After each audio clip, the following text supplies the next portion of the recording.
99% of people are not willing to do what it takes to make their dreams come true. The Marines have a saying, everybody wants to go to heaven, but nobody wants to die.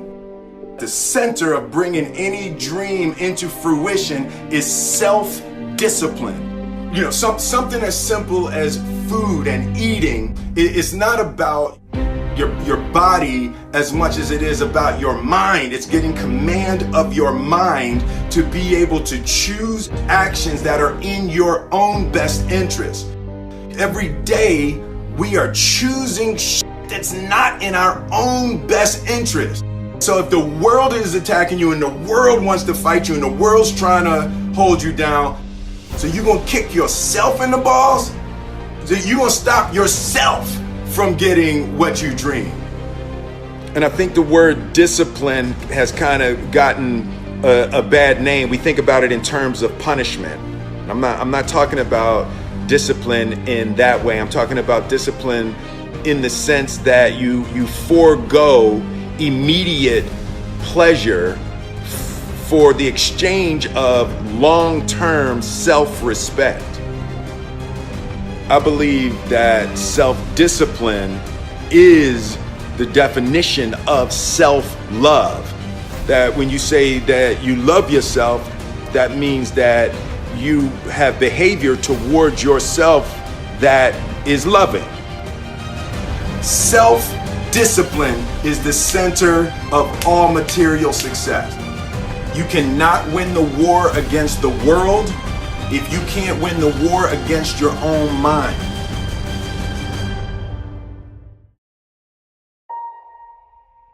Self-love is when you say to yourself, oh man, look, I know you and that girl got a real connection. I know y'all vibe, but that's your girl's cousin. So I love you too much to let you do that. It's like you say to yourself, hey man, look, I know you want to eat that pizza and it'll be really good, you know, but I can't let you eat that, man, because if you eat that pizza, you're going to feel like shit, you know, and I love you too much to let you eat that.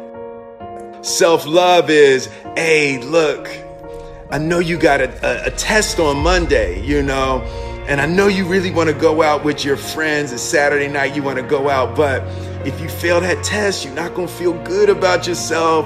You know, I love you too much to let you go out tonight. Self-discipline is self-love. If you want to be happy, you have to love yourself, which means you have to discipline your behavior. The road to sustained happiness is through disciplining your behavior. We tend to base our self-esteem on what other people think.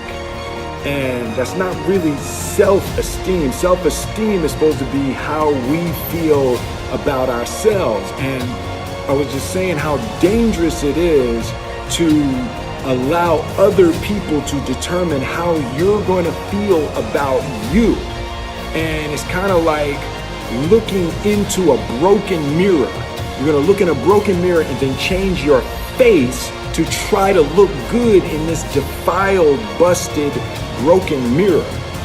And it just, other people's opinions is a really way to determine how we feel about ourselves.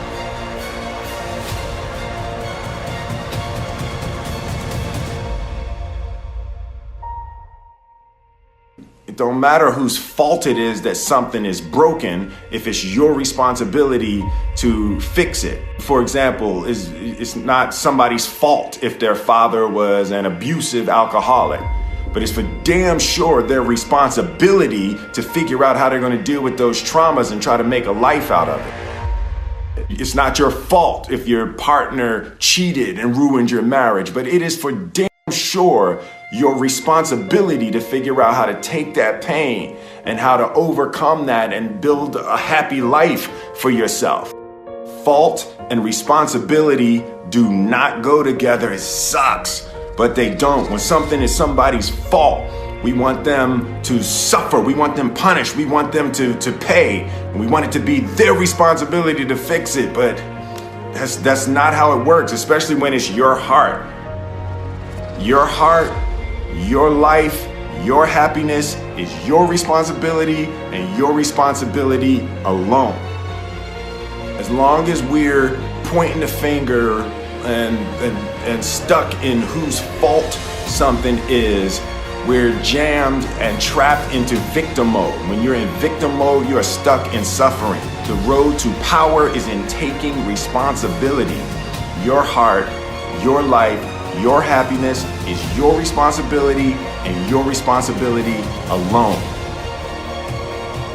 You can make a person smile, you can make a person feel good, you can make a person laugh, but whether or not a person is happy is deeply and totally and utterly out of your control. The prerequisite for spending time with any person is that they nourish and inspire you. They feed your flame. Look at your last 5 text messages. Are those people feeding your flames or dousing your fire? Put your phone down for just a second and look around. Look to the people around you. Are those people throwing logs on your fire or are they pissing on it?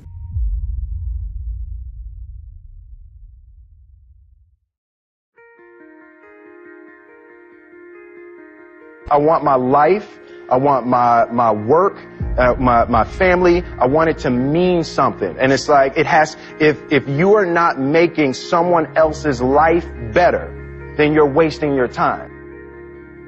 The separation of talent and skill is one of the greatest misunderstood concepts for people who are trying to excel, who have dreams, that want to do things. Talent you have naturally. Skill is only developed by hours and hours and hours of beating on your craft.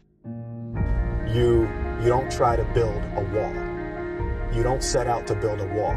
You don't say, I'm going to build the biggest, baddest, greatest wall that's ever been built. You don't start there. You say, I'm going to lay this brick as perfectly as a brick can be laid. There will not be one brick on the face of the earth that's going to be laid better than this brick that I'm going to lay in this next 10 minutes. And you do that every single day. And soon you have a wall. And soon you have a wall. And I think psychologically, the advantage that gives me over a lot of people that I have been in competition with in different situations is it's difficult to take the first step when you look how big the task is.